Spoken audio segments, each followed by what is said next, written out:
నేను హిందూపూర్ నుండి మా బ్రదర్ దగ్గర పోతుండగా దారిలో బస్సులో అగ్గంటుకొని ఫుల్ ఫ్లేమింగ్స్ వస్తున్నప్పుడు అక్కడ ఉన్న జనాలందరినీ సైడ్కి తీసుకొని నా కార్లో నేను గవర్నమెంట్ హాస్పిటల్కి తీసుకువచ్చిన.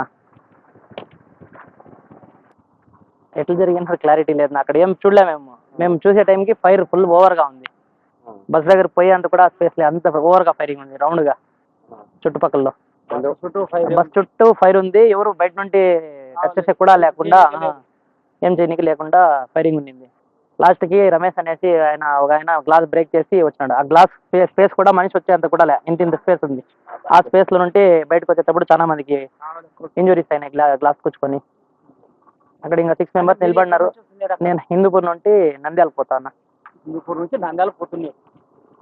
ఎంతమంది ఉన్నారు దాంట్లో? మా ఊళ్ళో ఎంతమంది ఉన్నారో తెలియదు. వాళ్ళు 6 మెంబర్స్ నేను పిలుచుకోవాల్సిన హాస్పిటల్కి. ఇక్కడ బాగున్నారా? వాళ్ళు ఏం ప్రాబ్లం ఏం లేదు. ఒక ఆయనకైతే ఎక్కువ ఇంజురీస్ ఎక్కువ ఉండేది, రమేష్ అనికి గ్లాస్ బ్రేక్ చేసినారు, చేతికి అంతా కూర్చుపోయింది గ్లాసు. మిగతా వాళ్ళంతా సేఫ్. మొత్తం ఎంతమంది?